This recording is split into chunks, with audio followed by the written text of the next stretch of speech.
أعوذ بالله السميع العليم من الشيطان الرجيم بسم الله الرحمن الرحيم الحمد لله رب العالمين فهو حسبي ثم الصلاة والسلام على رسول الله.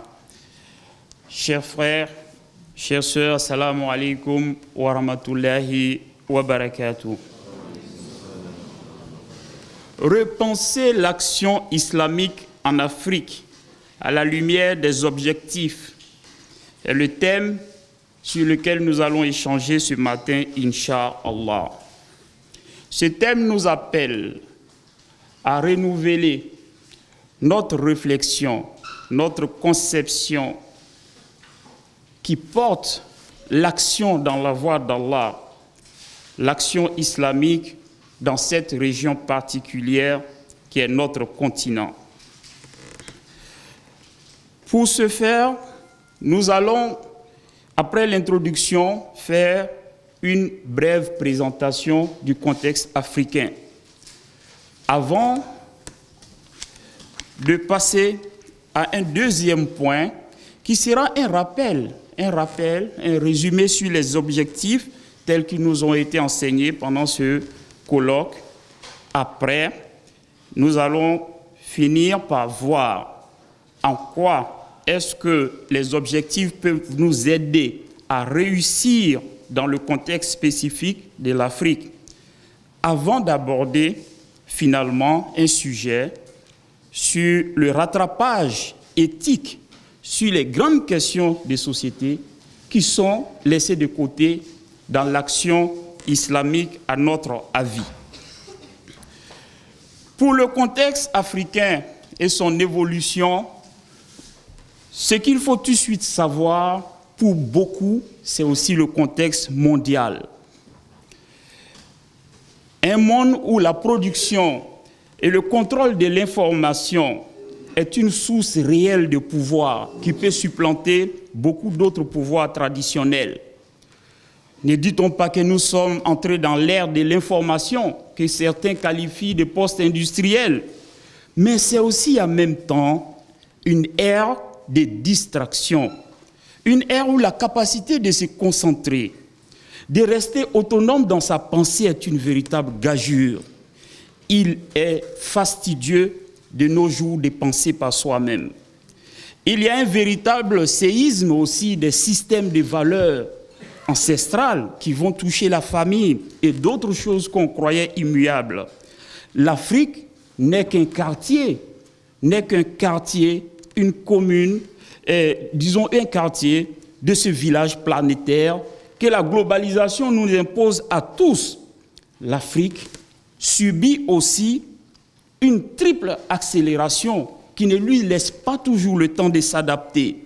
L'accélération de la technologie.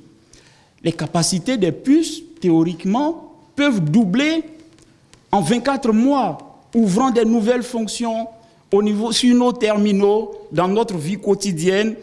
Et cette accélération technologique génère des changements sociaux importants, des changements dans le fonctionnement social.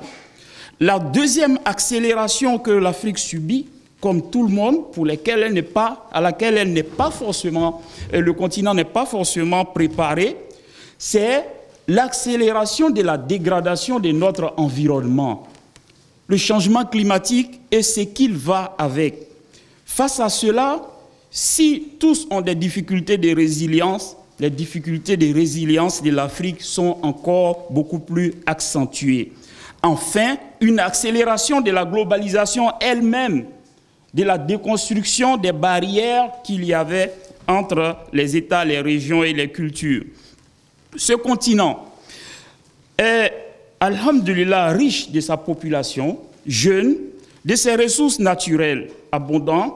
C'est un continent d'une grande diversité, une diversité sur tous les plans.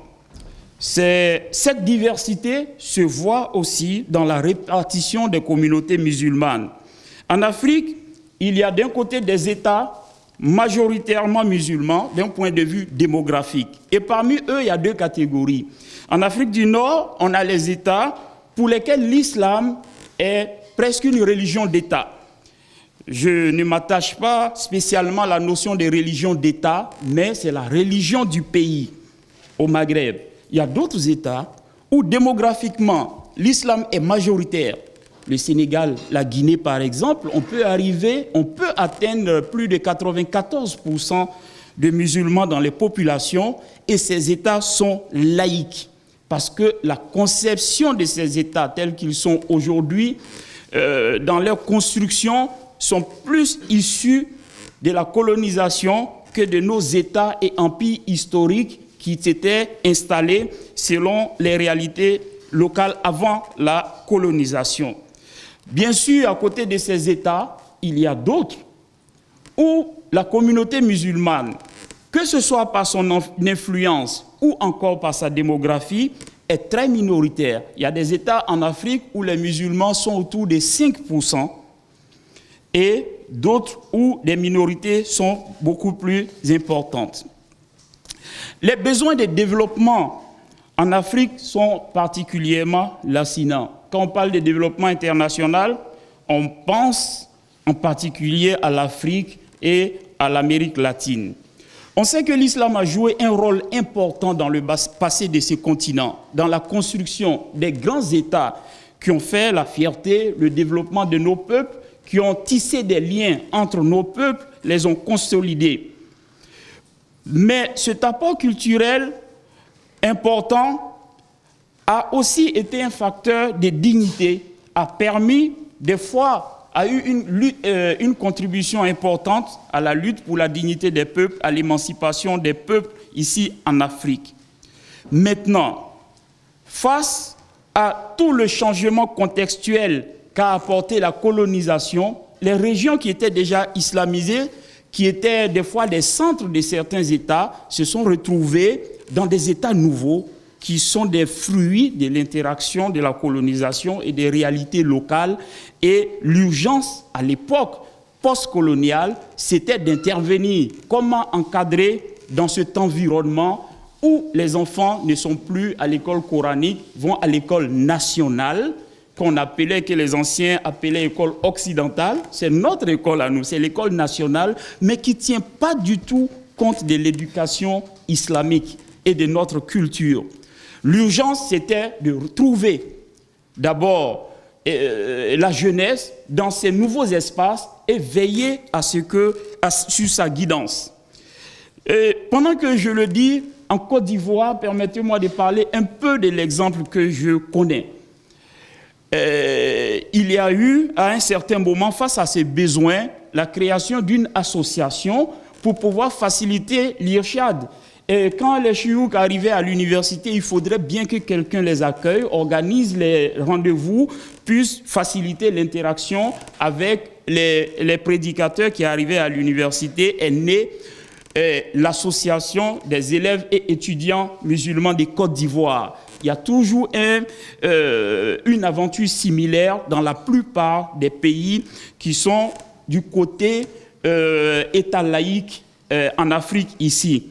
Et pendant que j'en parle, je suis avec le fondateur, le premier président de cette association. Voici pourquoi il sera très souhaitable pour nous d'être bref autant que possible, parce que je suis sûr qu'il y a un débat qui, Inch'Allah, promet après cette intervention. Pour en arriver à notre rappel, au résumé de ce que nous avons appris de ces interventions valeureuses sur les objectifs supérieurs de l'islam, les maqasid. Il faut savoir il faut se rappeler ce qu'on nous a dit. Les objectifs sont la sagesse, la finalité supérieure qu'il y a derrière les prescriptions religieuses que nous voyons. Et ces finalités portent sur l'ensemble des prescriptions. Il n'y a pas de prescriptions qui se coupent de ces finalités-là. C'est englobant. Les objectifs sont inscrits au cœur même des textes islamiques, au cœur du Coran et des enseignements du prophète Mohammed sallallahu alayhi wa sallam, mais pas théorisés comme objectifs.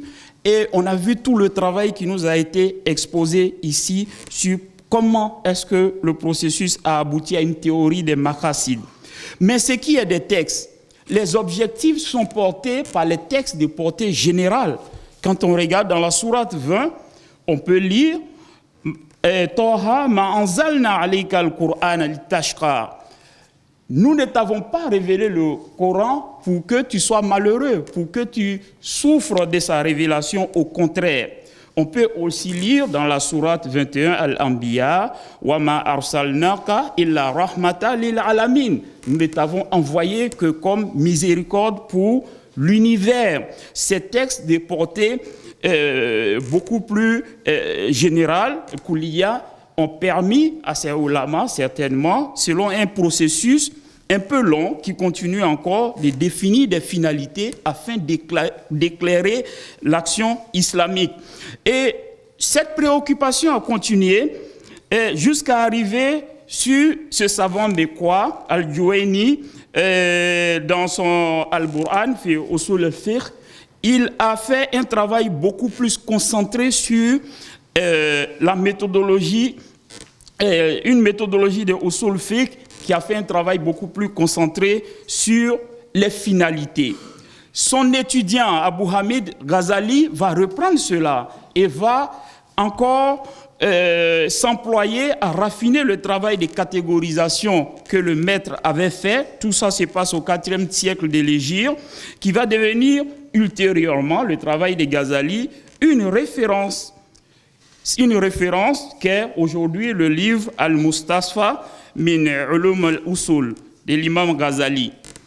Et c'est au 8e siècle, c'est-à-dire plusieurs siècles après que d'autres aient travaillé, arrive l'œuvre monumentale de l'imam Shatibi, Al-Muwafaqat fi Usul Sharia, écrit au 8e siècle. Il a pris en compte les travaux de la plupart de ceux qui l'ont précédé pour avoir une approche beaucoup plus holistique, fondée sur les objectifs supérieurs de la charia.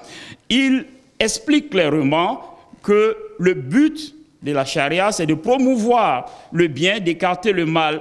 Il retient que toute prescription religieuse est à inscrire dans 3 grandes catégories d'objectifs. Une première catégorie, les daruriyat, ce sont des prescriptions, des objectifs sans lesquels le but de l'islam est impossible à atteindre. Ensuite, les hajiyat, des objectifs sans lesquels on pourrait atteindre le but de l'islam, mais difficilement, alors que la prescription coranique elle-même nous dit que Allah ne veut pas pour nous des difficultés, il veut pour nous l'aisance, pas une absence d'effort. Les efforts, mais pas la souffrance. Allah ne veut pas de souffrance pour qu'on parte vers lui. Donc les hajiyat sont arrivés pour modérer, pour rendre la pratique attrayante, pour que l'atteinte d'Allah ne se fasse pas avec trop de difficultés, comme un verset cité tout à l'heure nous le disait. Ensuite, une 3e catégorie, les tahsiniyat, qui sont des besoins d'embellissement, des besoins de perfectionnement.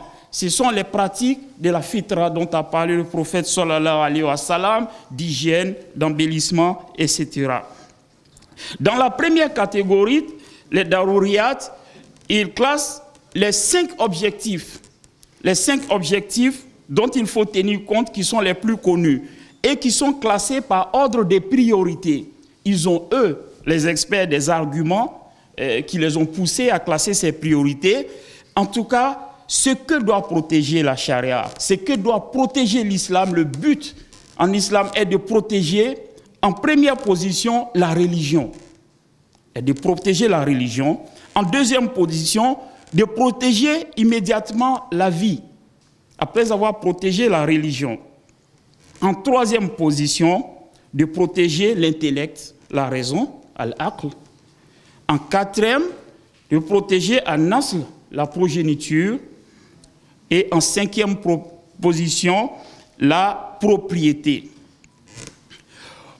On sait, après avoir écouté ces communications valeureuses, qu'un profond respect, un attachement très fort au livre d'Allah et à la sunna ne dispense pas, nos ulama n'excluent pas du tout de leur processus le recours à la raison pour pouvoir extraire des règles qui puissent s'appliquer dans un contexte spécifique. C'est être plutôt fidèle à la religion que de le faire. C'est d'ailleurs ce qui porte l'universalité de l'islam. Il est donc impérieux que la prise en compte des valeurs et des objectifs ne se limite pas aux ulama, aux spécialistes qui en parlent d'une façon très abstraite, très complexe. Il faut aussi, dans une pédagogie de sensibilisation, mettre cela à la disposition des hommes et des femmes d'action qui sont au service de la religion, les militants. Il faudrait qu'ils sachent cela. Et s'ils ne sont pas au courant des objectifs, qui ne tiennent pas compte des objectifs, même si ce n'est pas à eux de faire l'ijtihad, l'ignorance totale des objectifs peut créer des problèmes dans l'application des résultats, des commentaires et des recherches que font les ulama, ou bien de ce que nous-mêmes lisons directement dans les sources essentielles de la religion. Ces problèmes peuvent être de 3 ordres au minimum. Il doit en avoir d'autres, peut-être plus importants. Le premier, c'est une lecture littéraliste qui atomise d'abord les ahkam. Les règles sont isolées des autres règles qui sont isolées, qui peuvent trahir non seulement la règle elle-même, mais aussi trahir les objectifs supérieurs au moment de pratiquer des discours clairs qui ont été entendus des ulama. Si on n'est pas conscient des objectifs, on peut les attendre à notre manière et trahir ce qu'on a entendu sans faire exprès. Le deuxième danger qu'il peut avoir à cela, c'est une lecture libertaire, on le voit aujourd'hui, sans se référer aux textes fondamentaux et dire que juste notre but, c'est de se conformer au contexte.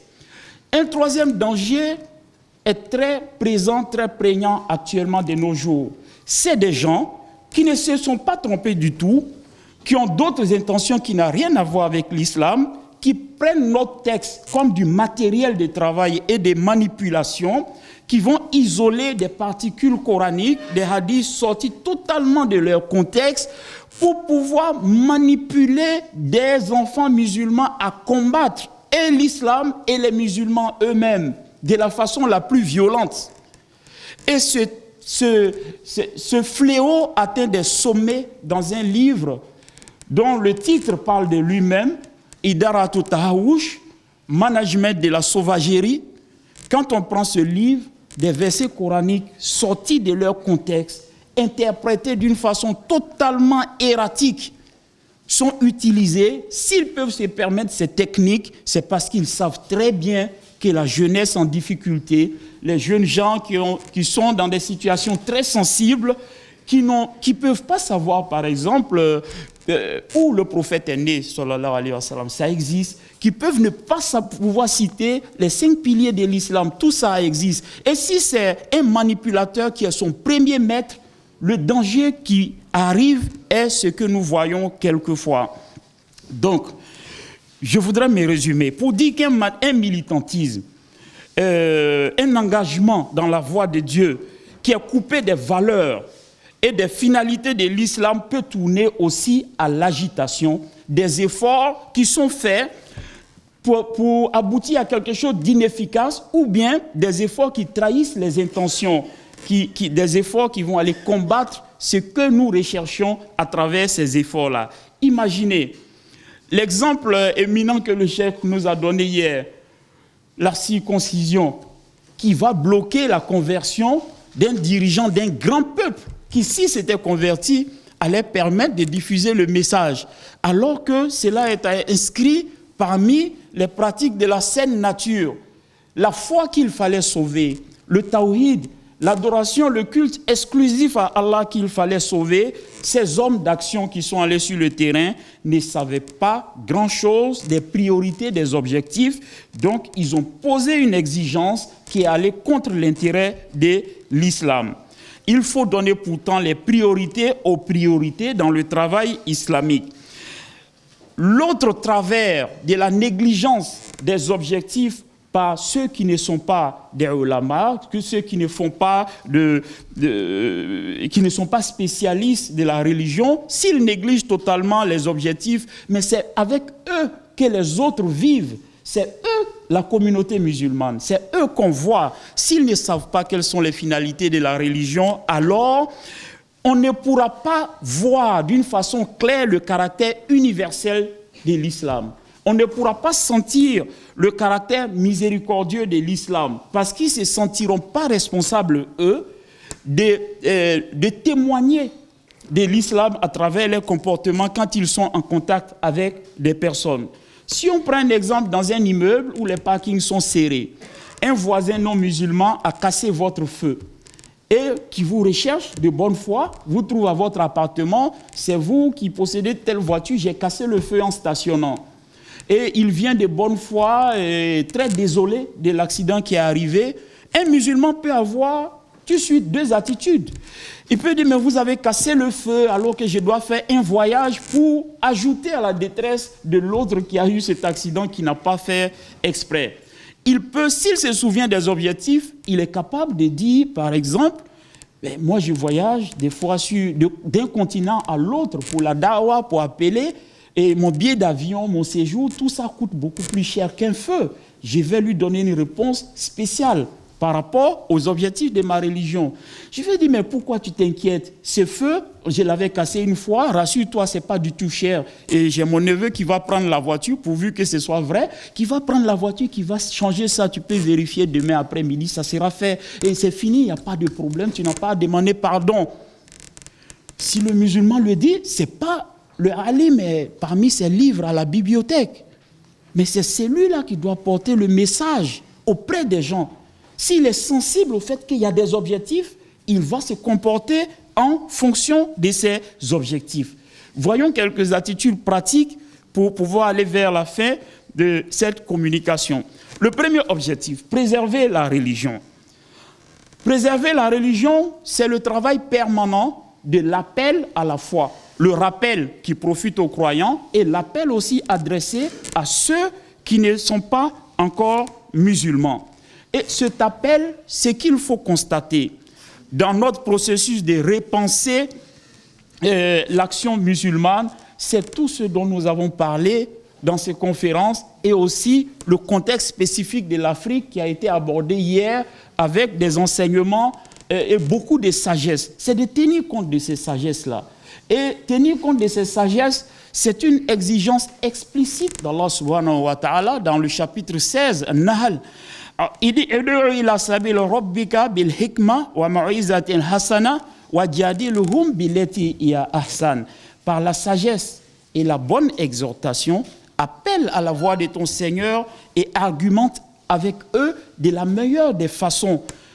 Je sais que c'est plus facile à dire qu'à faire, mais notre effort, quand on a décidé de faire l'appel, ça doit être dirigé aussi vers les autres conditions.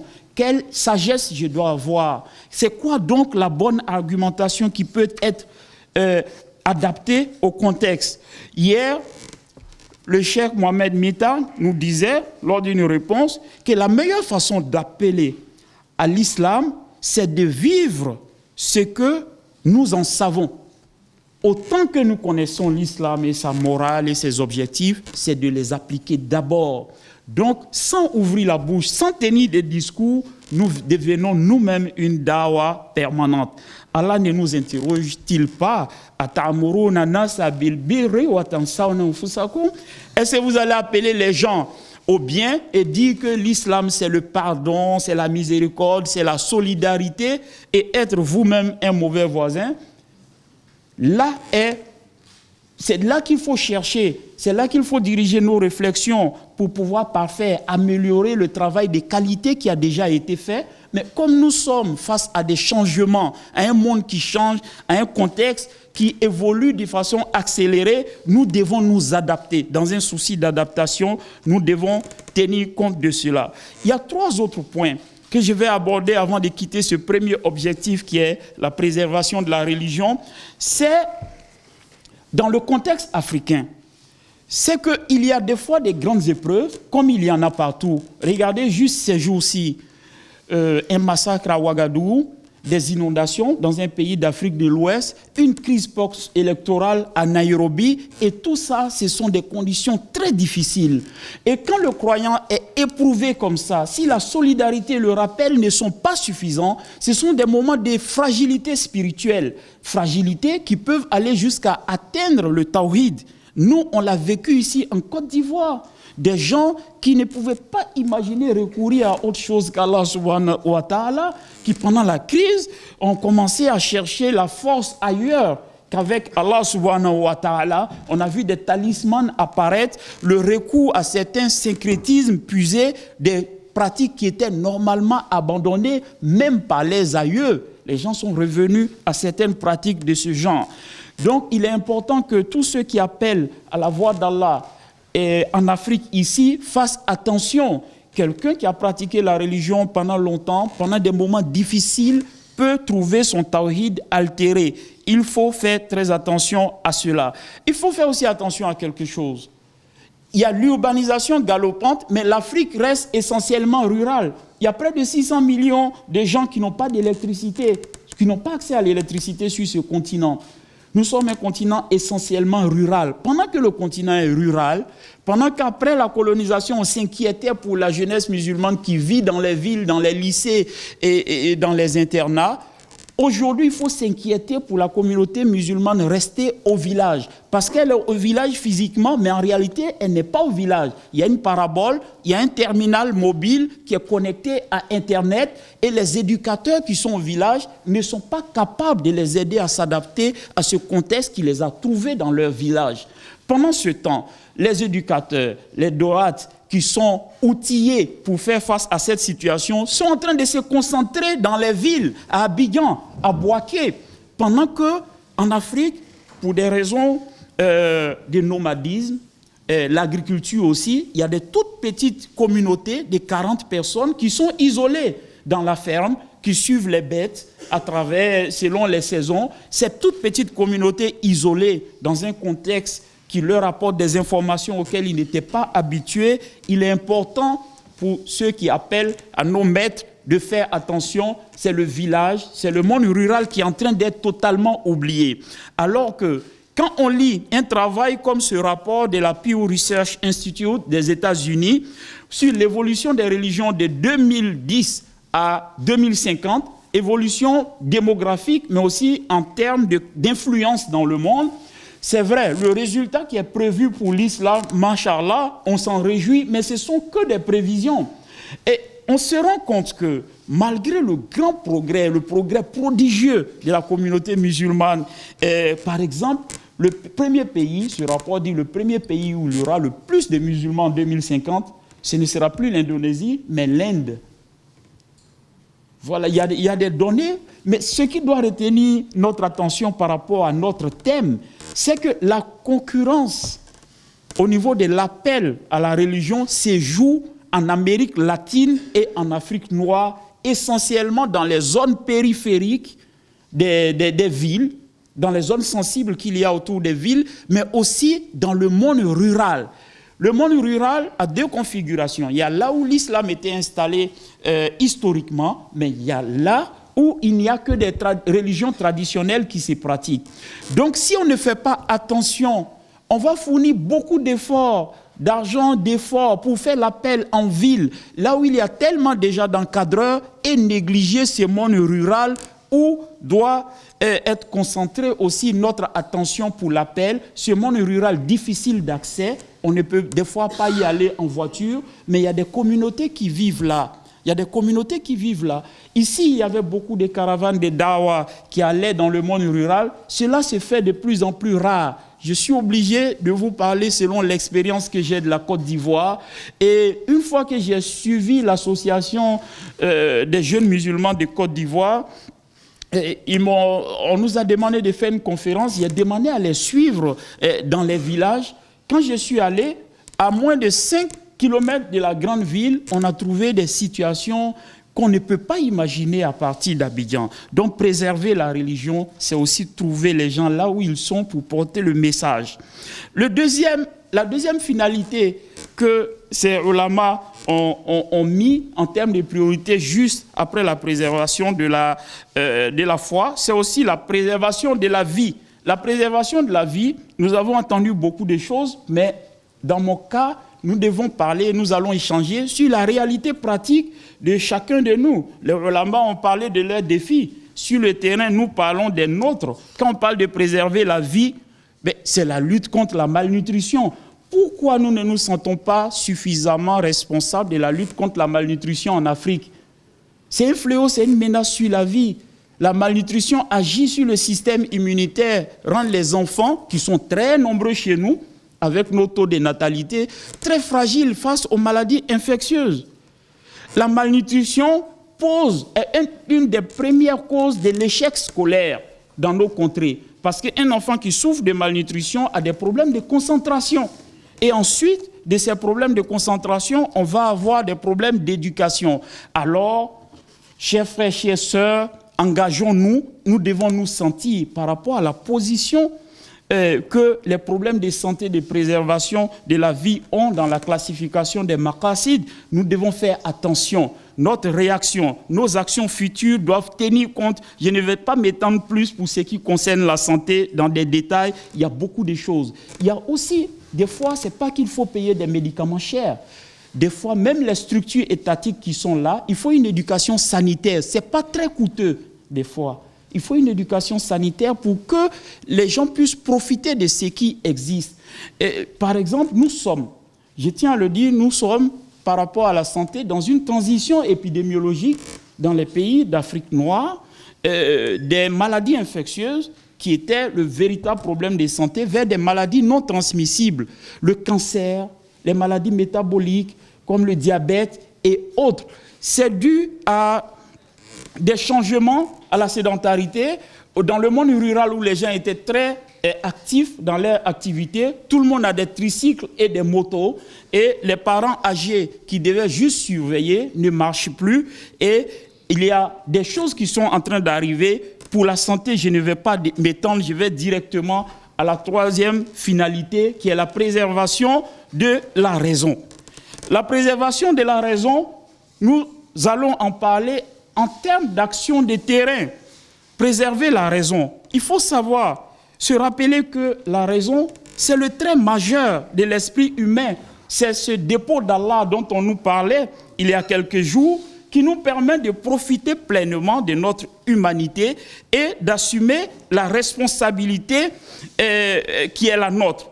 Notre continent est en train de devenir un terrain de prédilection des trafiquants de drogue qui s'y installent très facilement, profitant des faiblesses des moyens des États qui s'y installent très facilement. Il faut veiller à la question, il faut se sentir concerné par la diffusion trop facile des psychotropes qui sont, dans le cas de la ville, de la région où nous sommes à Abidjan, qui ont pour cible les enfants musulmans. Il y a un phénomène ici de bandes de gosses de 9 à 14 ans à peu près, qui sont sous l'effet de la drogue, qui prennent des armes blanches, qui agressent les gens. Et la plupart de ces enfants s'appellent Abdoulaye, Mohamed. Personne ne peut le nier. Ils sont issus de quartiers périphériques musulmans. Mais des fois, on se demande pourquoi est-ce que c'est dans ces quartiers que sont installées des zones fixes de vente de drogue. À 9 ans, on ne peut pas forcément poursuivre un vendeur de stupéfiants, mais quand un magasin de stupéfiants est installé dans le quartier avec des échantillons gratuits qui vont créer une pression, une demande, les enfants prennent des armes et agressent. Il faudrait qu'on se sente beaucoup plus concernés par cela, par ce qui menace la raison. Nous devons nous sentir concernés. Mais ce qui menace la raison aujourd'hui, ce n'est pas que des substances qui sont biologiquement actives sur le cerveau. Il y a aussi la manipulation mentale par les moyens, les nouveaux moyens de communication. Quelqu'un d'assez dangereux et de compétent dans sa dangerosité peut rentrer en contact avec un enfant qui est tout naïf. Beaucoup de ces déviations, de la violence inouïe que nous subissons quelquefois passent par cela. On a vu un cas qui s'est passé en France je ne donne pas des prénoms, mais une petite fille qui est sortie d'une dépression. À force d'étaler toute sa vie sur Internet, d'étaler toute la vie familiale, mais ces gens ont su que cette petite fille qui n'a pas plus de 14 ans sort d'une dépression. Je ne sais pas pourquoi. Ils ont déployé une technique en fonction de cette personnalité, de cet état. Elle a fait son petit bagage pour aller à la gare des trains, pour chercher à se rendre dans ce pays où un méchant tue les bébés, où on a besoin de jeunes filles gentilles pour aller soigner les bébés, c'est tout. Et les autorités qui suivaient cela avec leurs moyens sont juste allées l'accueillir à la gare des trains pour montrer que les assauts contre la raison sont de nature diverses. À nous de tenir compte. Nous sommes dans un monde différent, il faut tenir compte.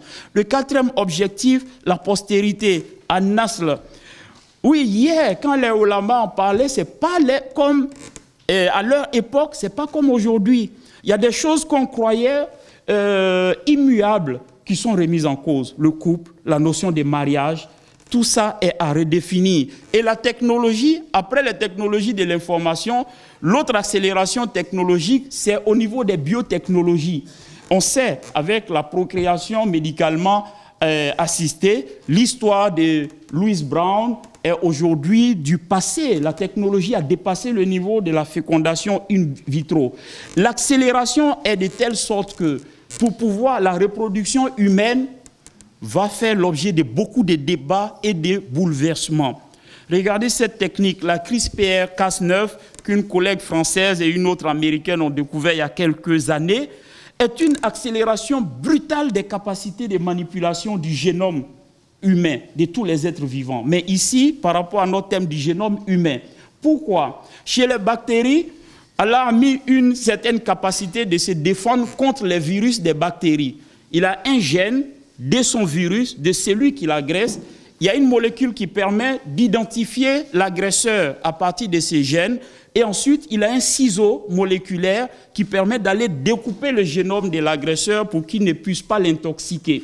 Ce ciseau moléculaire est beaucoup plus efficace, beaucoup moins cher. On le maîtrise aujourd'hui, si bien que, pour me résumer, un embryon humain, au début des multiplications, on peut envoyer des molécules, couper le gène qu'on veut.